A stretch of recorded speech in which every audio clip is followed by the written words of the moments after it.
Doctor साहब cricket में T20 तो बड़ा सुना है, करेक्ट। आंखों में भी 20-20-20 का रूल आ गया है। 20 सेकंड का है ब्रेक, 20 सेकंड का पलक झपकना और पॉसिबल है 20 सेकंड लोगों से बात कर लीजिए। क्या कोई ऐसी हैबिट्स है जो हम गलत तरीके से कर रहे हैं आंखों की सुरक्षा को ध्यान में रखते हुए? खुली आंखों छींटा कभी नहीं मारना चाहिए, क्योंकि जो पानी हम यूज़ कर रहे हैं वी आर नॉट श्योर कि वो पानी कितना क्लियर है, क्लीन है, उसकी पीएच वैल्यू क्या है, एसिडिक तो नहीं है, अल्कलाइन तो नहीं है, उसके आँख में क्या असर पड़ेगा।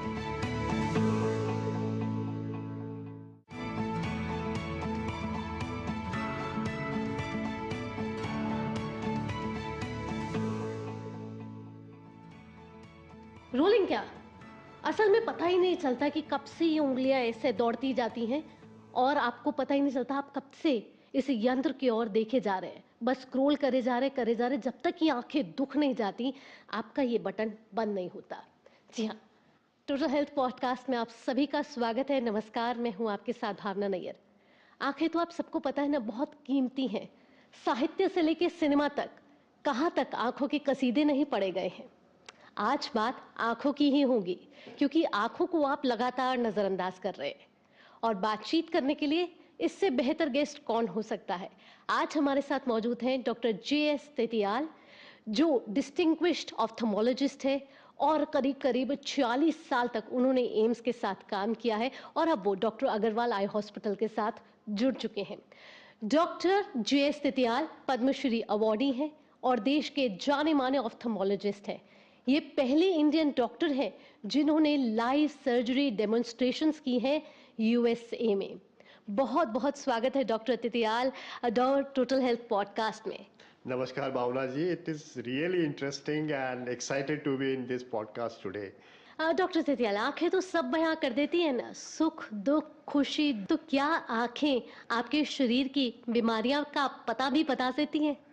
इनफैक्ट शरीर में जितनी बीमारियां आपको हो रही है उसका डायग्नोसिस आंखों के थ्रू कर सकते हैं। और कभी कभी ऐसा सिचुएशन आता है जहां हम जो है पहले डॉक्टर होते हैं जो शरीर की बीमारी के बारे में बता सकते हैं, जो सीरियस भी हो सकते हैं। जैसे आपको ब्रेन ट्यूमर होना, या आपको दिल की बीमारी होना, या आपको हाइपरटेंशन होना, या आपको डायबिटीज़ होना, या कोई ऐसा ऑटोइम्यून डिसऑर्डर है, या कोई हेरिडिटी डिसऑर्डर है। वो आंखों को देख करके बता सकते हैं कि आपके बच्चे में या आप में बीमारी है, या फिर हो सकती है फ्यूचर में। जैसे रिसेंटली टेक्नोलॉजी हम देख रहे हैं, बड़ा इंटरेस्टिंग है ये कि हम जाते हैं लोगों को अपने हाथ की रेखाएं दिखाने के लिए, जन्म पत्री लेके जाते हैं कि फ्यूचर में क्या होगा, बट एक्चुअली वो पूरा डिपिक्ट नहीं कर सकता। लेकिन आज की डेट में हम आंखों के रेटिना का पिक्चर ले लें और आपके सेल्स को हम ठीक से देखें तो बता सकते हैं कि आपको 50 साल के बाद अल्जाइमर हो सकता है। तो टेक्नोलॉजी इतनी आगे बढ़ गई है, तो आंखों के बारे में तो क्या कहें, इसकी सुरक्षा तो ज़रूरी है, लेकिन इम्पॉर्टेंट ये है कि eyes can be window to your body also. लेकिन शरीर की जो बीमारियां हैं वो भी आंखों को अफेक्ट करती है। तो डायबिटीज़ का कंट्रोल करना हम कितने बोलते हैं लोगों को। इनफैक्ट हमारे अपने फिजिशियन जो है हमारे देर से रेफ़र करते हैं पेशेंट को। तो सबको अवेयरनेस होना ज़रूरी है कि सिस्टमिक बीमारियां जो है आंखों में रिफ्लेक्ट करती है, आंखों से झलकती है। सर, आंखों की बीमारी होती क्यों है? क्या ये जेनेटिक है या फिर डिजिटल स्क्रीन का एक बड़ा कारण है या कोई और कारण है? ये सबसे बड़ा फैक्टर तो जेनेटिक्स ही होता है। आप जो है पैदा होते हैं अपने जेनेटिक्स के साथ। हाँ, यस, उस जेनेटिक्स को मॉडिफाई करने के लिए इतने सारे इन्वायरमेंटल फैक्टर आजकल आ गए, जैसे आप कह रहे हैं। डिजिटल मीडिया हो गया, आपका जो है डेली रूटीन हो गया, आपके काम करने का तरीका, कामकाजी एटमॉस्फेयर, स्ट्रेस है लाइफ में, और जो बेसिकली जो हमारा जो खाने पीने का जो लाइफस्टाइल चेंज हो गया, और वो सब जो है कंपाउंड करता है इस जो एग्जिस्टिंग जेनेटिक्स आपकी है। यदि आप हेल्दी जेनेटिक्स से पैदा हुए तो आपको कोई दिक्कत नहीं आएगी। आई टू आई कांटेक्ट की बातें हम करते थे, एक इंसान दूसरे इंसान की आंखों में आंखें देखकर बात करे, लेकिन आज तो हम आंखों में आंखें देखकर बात फोन से करते हैं, डिजिटल स्क्रीन से करते हैं। ये डिजिटल स्क्रीन से प्यार इतना क्यों हमारा बढ़ गया और ये मोह जाने का नाम ही नहीं ले रहा? ये तो जो है बहुत आपने जो है 21st सेंचुरी की जो है एक चलन है, या एक तरह से देखा जाए तो लाइफस्टाइल है, उसके बारे में आप बात कर रहे हैं। पहले जो है लोगों का जो है आंखों ही आंखों में प्यार हो जाता था। अब प्यार के लिए भी आपको डिजिटल मीडिया से जाना पड़ता है। अनफॉर्चुनेटली आप देखेंगे इस सेंचुरी की जो देन है मोबाइल फ़ोन या स्मार्टफ़ोन, इंटरनेट सर्विसेज, आपके व्हाट्सएप, फेसबुक, इंस्टाग्राम, ये इसी सेंचुरी की देन है। और इसके कारण से जो सुविधाएं हो रही है वो तो अच्छी बात है, लेकिन इसके साथ में बड़े सारे असुविधाएं या फिर डिफ़िकल्टी भी जुड़ी हुई है। अब हम जानते हैं कि बच्चों में जो है ज़्यादा इसमें काम करेंगे, इलेक्ट्रॉनिक मीडिया में काम करेंगे, छोटे प्रिंट्स देखेंगे, पढ़ाई का इतना बोझ है, उसके ऊपर से पढ़ाई आप मोबाइल फ़ोन में कर रहे हैं या फिर आईपैड में कर रहे हैं, उससे आपको जो है दृष्टि दोष या मायोपिया हो सकता है। जो कामकाजी लोग हैं उनको ड्राइनेस हो सकता है आई में, क्योंकि जब आप मोबाइल में या फिर स्क्रीन में देखते हैं तो आप पलक नहीं झपकते हैं, ब्लिंकिंग कम हो जाती है। जैसे ब्लिंकिंग कम होगी तो आंखों में सूखापन या ड्राइनेस हो जाता है। स्पेशली जो आपकी तरह यंग लोग हैं जो कॉन्टैक्ट लेंस पहनते हैं या जो पहनते होंगे, उनको भी जो है ड्राइनेस की समस्या ज़्यादा हो सकती है। और सबसे बड़ी प्रॉब्लम जो है, इससे आँखों का जो स्ट्रेन होता है, सुबह से लेकर शाम तक ये बढ़ता चला जाता है। और ये केवल आँखों में नहीं होता है, आपके माथे में, आपके पूरे चेहरे में जो है इसका इफ़ेक्ट हो जाता है। और कभी-कभी आप देखते हैं आपकी जो पोज़ीशन होती है, इतनी रिजिड होती है, तो आपकी गर्दन में भी इससे जो है दिक्कत आ जाती है। और साथ में सबसे मेजर प्रॉब्लम आजकल जो हम फेस कर रहे हैं, वो साइकोलॉजिकल है। आप जो है एक सेल्फ सेंटर्ड आदमी हो जाते हो। आप जो आपकी जो है दुनिया जो है मोबाइल फ़ोन में ही रह जाती है। तो आपको एक्सपोज़र ही नहीं सोसाइटी में। साइकोलॉजिकली आपकी जो इम्प्रेशन जो है आपके अपने लिए या दुनिया के लिए भी चेंज हो सकता है। आपने बात करी बच्चों की। कोई एक नवजात बच्चा है, हमें मालूम नहीं कि उसकी आँखें कमज़ोर हैं। क्या शुरुआत में ही आँखें कमज़ोरी का पता लगाया जा सकता है? ज़रूर, उसमें 2-3 चीज़ें हैं। बच्चा करीब जब 2 महीने का हो जाता है तो बच्चा अपनी मदर को पहचानना शुरू कर देता है।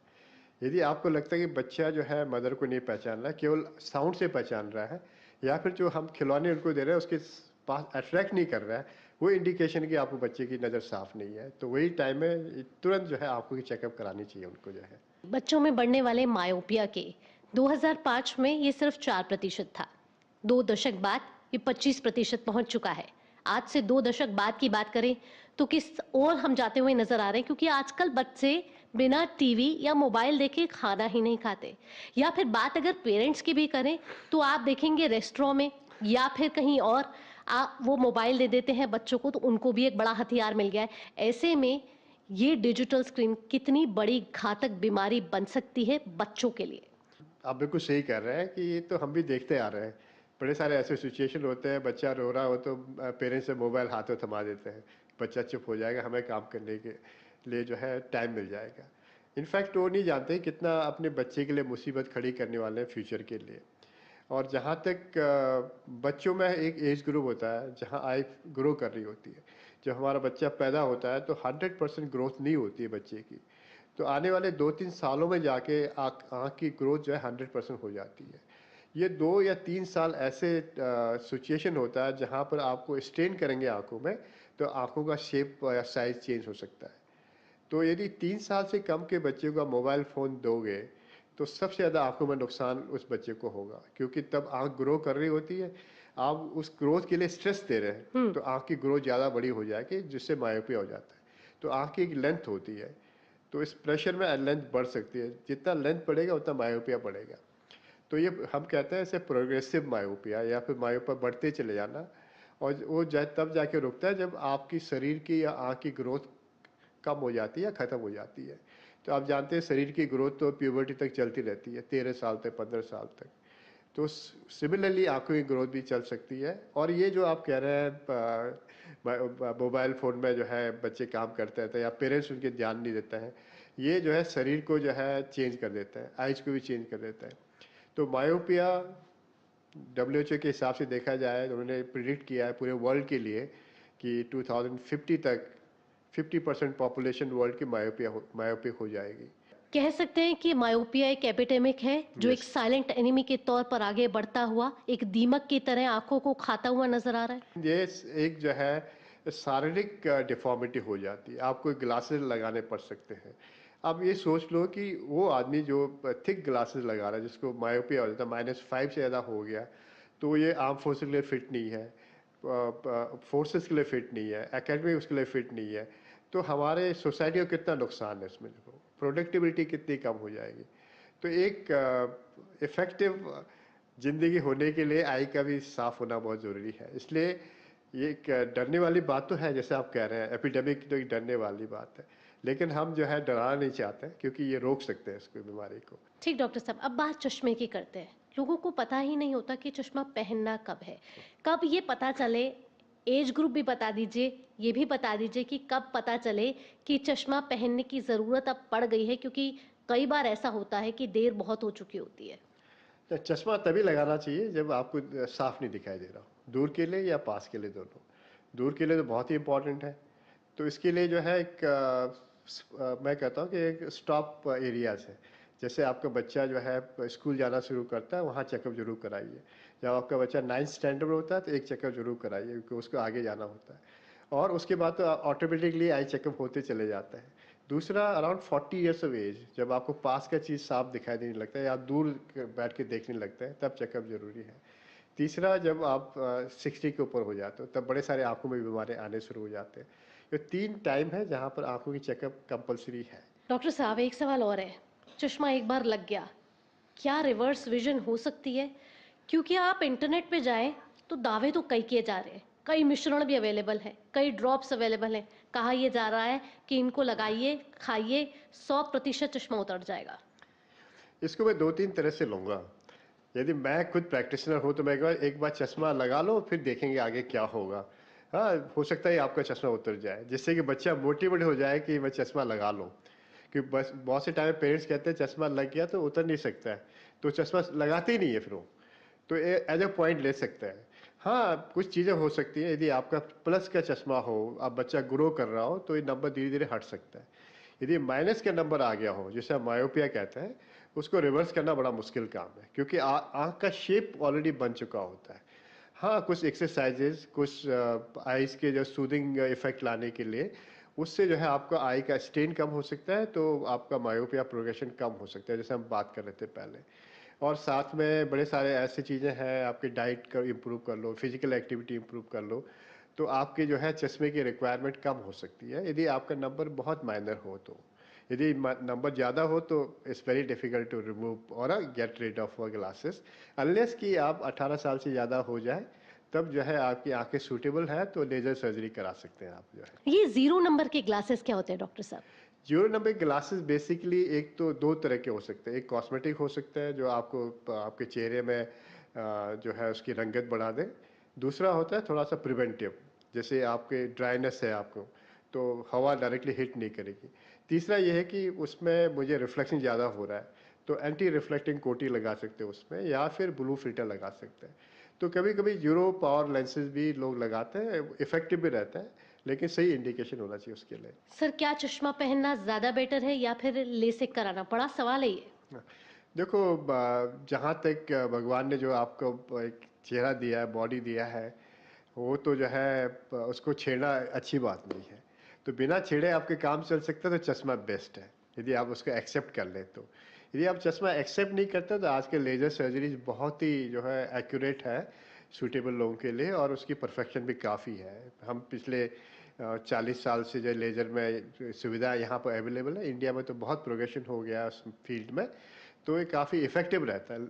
और सर, जब हमें पता चल जाता है कि हमारी विजन वीक होती जा रही है, तो क्या हमें ऑप्थेमोलॉजिस्ट के पास पहले जाना चाहिए या ऑप्टिशियन के पास? देखो, दोनों इफ़ेक्टिव है। ये इम्पोर्टेंट है कि पहले जाना चाहिए आपको। बहुत से लोग तो जाते ही नहीं, सोचते ही ठीक हो जाएगा, ठीक हो जाएगा।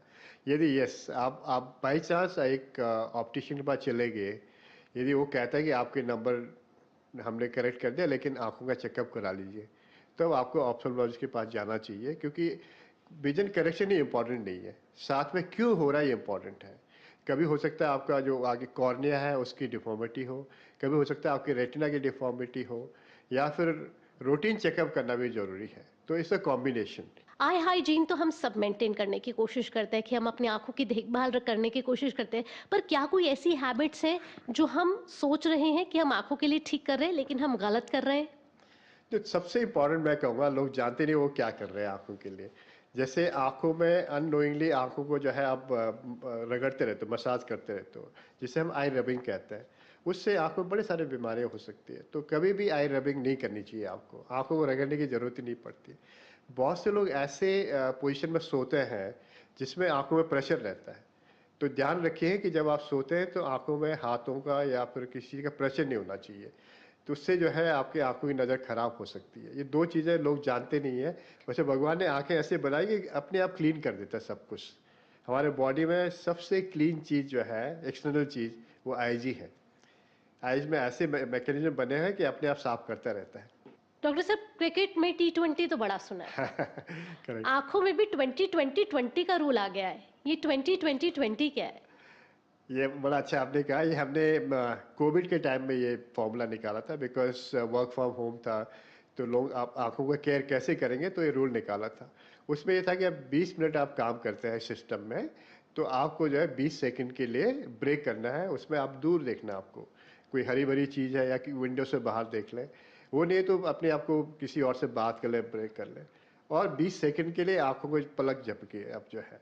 तो 20 सेकंड का आपको जो है ब्रेक, 20 सेकंड का पलक झपकना, और पॉसिबल है 20 सेकंड लोगों से बात कर लीजिए, तो 60 सेकंड आपका ब्रेक हो जाएगा।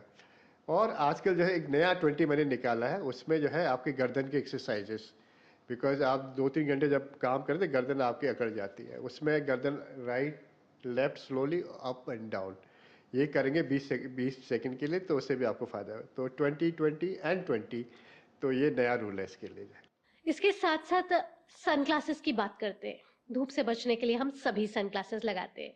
100 रुपए से लेकर 10,000 रुपए तक के सनग्लासेस मार्केट में उपलब्ध है। कौन से सनग्लासेस सही है पहनने? कैसे पता चले जब आप जाए दुकान पर और वो सनग्लासेस आपको खरीदने हो? उसमें 2-3 चीज़ें इम्पॉर्टेंट है देखने के लिए। एक तो जो भी ग्लासेस आप पिकअप करते हैं उसमें डिस्टॉर्शन नहीं होना चाहिए।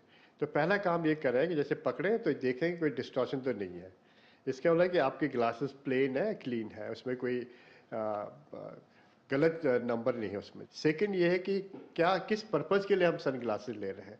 खाली सिंपली हवा रोकने के लिए, क्योंकि जो आजकल इतनी गर्मी हो रही है, गर्मी की हवा जब लगती है उसमें ड्राइनेस हो जाता है। तो आप कुछ भी कोई भी ग्लासेस पिकअप कर सकते हैं, ब्लैक या ग्रे, कुछ भी जो है। यदि आप किसी पर्पज़ के लिए ले रहे हैं, जैसे आप जा रहे हैं सी साइड में जा रहे हैं या फिर माउंटेन्स में जा रहे हैं, तो वहाँ पर यूवी रेज ज़्यादा होता है। तो सन ग्लासेस ऐसी होनी चाहिए यूवी रेज को ब्लॉक कर सके। तो यूवी ए लाइट जो है सबसे खतरनाक होती है, तो वो सन ग्लास पिकअप करिए, यूवी ए लाइट को जो है ब्लॉक कर दे। और साइज ऐसी होनी चाहिए कि आपकी जो है पूरे आई को ढके, जिससे कि जो है उसका जो है साइड से लाइट जो है अंदर न जाए।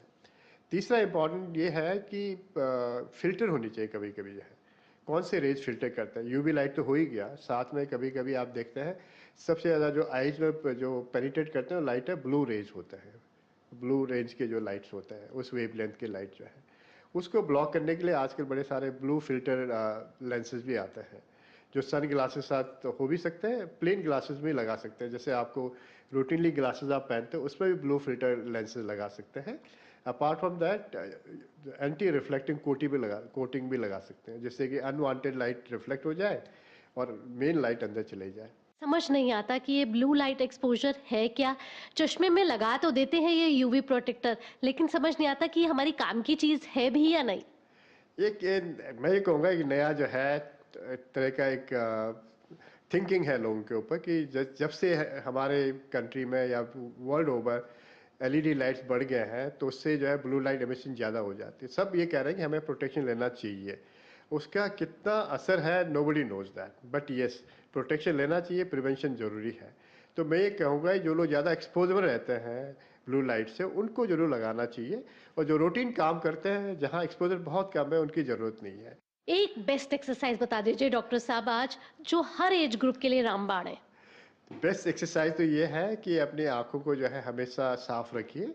और जैसे हम कहते आ रहे हैं, जब भी मौका पड़े आप आँखों को जो है दोनों हथेलियों को जो है 2-3 बार रगड़िए, थोड़ा सा गर्म हो जाएगा तो आँख के ऊपर रखिए 10 सेकंड के लिए, फिर ऐसे कीजिए, ऐसे 3 बार करिए दिन में, तो आपकी आँखों के पलकें हमेशा साफ रहेंगी। बात अब बीमारियों की कर लेते हैं। जो लोग डायबिटिक है या जिन लोगों को ब्लड प्रेशर है या जिन लोगों को कैटरैक्ट हो गया, उनको किस तरीके की सावधानियां बरतने की ज़रूरत है? मैं ये कहूँगा कि लाइफ में ऐसे-ऐसे स्टेप्स आते हैं जहाँ पर आँखों की रेगुलर टेस्टिंग ज़रूरी है। बच्चों में हमने बात कर ली। एक एज आता है अराउंड 40 ईयर्स के आसपास में, जहाँ आपको पास के चश्मे की ज़रूरत पड़ने लगती है या पास की चीज़ें साफ नहीं दिखाई दे रही होती, जिसे हम प्रेस बायोपिया कहते हैं। तो ये एक इंडिकेटर है कि आप जो है एजिंग पॉपुलेशन में आने वाले हो। तो वहाँ पर 2-3 चीज़ें ज़रूरी है। विज़न टेस्टिंग तो ज़रूरी है, साथ में आँखों का प्रेशर चेक करना बहुत ज़रूरी है उस टाइम में। स्पेशली जिन लोगों के फैमिली में काला मोतिया रहा हो, और आँखों का पर्दे का चेक करना ज़रूरी है, जिसे हम रेटिना चेकअप कहते हैं। यदि आपकी फैमिली में डायबिटीज़ हो किसी को, या खुद डायबिटीज़ से पीड़ित हो, तो आँखों की चेकअप करनी बहुत ज़रूरी है उस टाइम में। और ये ऐसा टाइम होता है जब आपकी मतलब आपको गाड़ी चलाने में दिक्कत आ रही है ड्राइविंग में, तो if you have a glare, तो दैट्स द इंडिकेशन आपको कोई ना कोई डिफॉर्मिटी होती है। कैटरेक्ट का अर्लीस्ट साइन होता है कि आपको डिफ़िकल्टी होती है नाइट ड्राइविंग में, या फिर लाइट में आपको ठीक नहीं दिखाई दे रहा होता है। तो ये इंडिकेट करता है आँखों के चेकअप ज़रूरी है। प्रिकॉशन ये है कि जब भी कोई आपको विज़न में डिस्टर्बेंस हो रही है, तो आँखों का चेकअप ज़रूर करा लीजिए। और यदि आप डायबिटिक हैं, तो साल में 1 बार। यदि आँखों के डायबिटीज़ का असर आ गया है, तो 6 महीने में 1 बार आँखों का चेकअप कंपल्सरी है। तो जब भी चेकअप कराओगे, तो आँखों का प्रेशर ज़रूर चेक कराइए। हर आदमी को 40 साल के बाद आँखों का चेकअप में प्रेशर चेक कराना बहुत ज़रूरी है, जिससे कि जो काला मोतिया होता है, जिसे ग्लॉकोमा कहते हैं, ये हम्म। साइलेंट थीप होता है। धीरे पता नहीं चलता, आपकी नज़र ज़ीरो हो जाती है। ग्लूकोमा का पता लगाना एक बड़ी चुनौती है। कैसे ग्लूकोमा का पता लगाया जाए और ऑफ्थल्मोलॉजिस्ट के पास कब जाया जाए? जैसे मैंने कहा, ग्लॉकोमा नॉर्मली जो है मिडिल एज के बाद लोगों को अफेक्ट करता है, 40 साल के बाद। इंडिया में जो है परसेंटेज काफ़ी ज़्यादा है, क्योंकि लोगों को पता ही नहीं होता कि बीमारी क्या है। और जब जब तक पता चलता है, तब तक काफ़ी लेट हो चुका होता है कि ये ऐसी बीमारी है जिसमें आपकी विजन वापस नहीं आ सकती है। जी। जो एक बार डैमेज हो गया, there no recovery on this. तो इसलिए इसका prevention is a major aspect for this. तो जब भी आपको लगे कि जैसे मैंने कहा, आपके फैमिली में ग्लॉकोमा रहा हो पहले, यदि आपको हाइपरटेंशन हो, डायबिटीज़ हो, आप स्मोक करते हो, यदि आपको कोई स्ट्रेस हो, तो ऐसे लोगों को जो है चेकअप कराना बहुत ज़रूरी है। और यदि आप स्टेरॉयड ले रहे हो शरीर के लिए, या आंखों में स्टेरॉयड ड्रॉप डाल रहे हो, तो उन लोगों को प्रेशर हाई हो सकता है, तो उनका चेकअप बहुत ज़रूरी है इसमें जो है। 5 टिप्स जो कामकाजी लोगों के लिए बहुत ज़रूरी है जानना, जहाँ वो आँखों की देखभाल कर सकते हैं अपने आप। नहीं, पहला तो ये है कि अपना स्क्रीन टाइम कम करिए। यदि आपको जो है काम कंपल्सरी है, तो बीच में हमेशा जब भी आपके मन में सोच रहता है, तो बीच में ब्रेक करना ज़रूरी है इनफ टाइम के लिए। दूसरा, करेक्टिव ग्लासेस ज़रूरत है, तो हमेशा पहनते रहिए। तीसरा, जैसे मैंने कहा, आँख में खुजली हो रही हो या आँखों में लाली हो रही है, कुछ भी हो रहा, तो अपनी तरफ से इलाज मत कराइए। यदि परसिस्ट कर रहा है, तो डॉक्टर को ज़रूर मिलिए। चौथा, मैं ये कहूँगा कि आपके फैमिली में कोई भी आँख की बीमारी या शरीर की कोई भी बीमारी हो, तो अपनी आँखों का ज़रूर चेकअप करा लीजिए, क्योंकि हम बड़े सारी चीज़ें बिफोर जो है पिकअप कर सकते हैं। और आखिरी में ये कहना चाहूँगा कि अपनी आँखों का ध्यान तो ज़रूर रखिए, लेकिन अपने आसपास में अपने समाज के लोगों की जो है, उनकी भी दृष्टि खोल के रखिएगा। आखिरी सवाल डॉक्टर साहब, आपने 46 साल एम्स को दिए। आपकी वो फेयरवेल की जो वीडियो है, वो सभी ने देखी कि कैसे आप भावुक हुए। हम आपसे जानना चाहते हैं कि उस समय क्या वो पल था, और एक पेशेंट और डॉक्टर के बीच जो संबंध होता है, एक डॉक्टर और उसके साथ के कोलीग्स के बीच का जो संबंध होता है, वो कितना महत्वपूर्ण होता है? वो ऐसा क्षण था कि जैसे आप देखते हैं लड़की की विदाई होती है शादी के टाइम में, तो ऐसा लगता है कि सब कुछ छूट रहा है आपकी लाइफ से। तो वही एक फीलिंग थी मेरे लिए और मेरे साथियों के लिए भी, जो मेरे साथ काम करते आ रहे थे, और जो मेरे अपने पेशेंट थे, they were like my own family people, और इतने सालों से उस जगह में जुड़ जाना, इस लाइक जिसको मैंने खुद बिल्डअप किया है। Institution, I was heading the institution for so long. तो ऐसा लग रहा था कि चीज़ें छूट रही है पीछे। और तब मुझे लगा कि कितना एक सिग्निफिकेंट लाइफ में ऐसा क्षण आता है, जहाँ पर जब मैं खुद ही मैं उस वीडियो को देख रहा था, तब लग रहा था कि कितनी भावना है इसमें अटैच। बहुत बहुत धन्यवाद doctor Titiyal, total health podcast में इतनी महत्वपूर्ण चर्चा में भाग लेने के लिए, और आंखों से जुड़ी जो तमाम देखभाल हमें रोजमर्रा के जीवन में करनी चाहिए, वो हमारे दर्शकों तक पहुंचाने के लिए। बहुत बहुत धन्यवाद Bhavna ji, it was such a pleasure to be with you. तो आंखें आपके शरीर का बहुत ही महत्वपूर्ण अंग है, बहुत कीमती हैं ये, संभाल कर रखिए इन्हें। टोटल हेल्थ पॉडकास्ट में आज सिर्फ इतना ही। अगले हफ्ते किसी और विषय के साथ आपके सामने होंगे। तब तक के लिए मुझे दीजिए अनुमति। नमस्कार।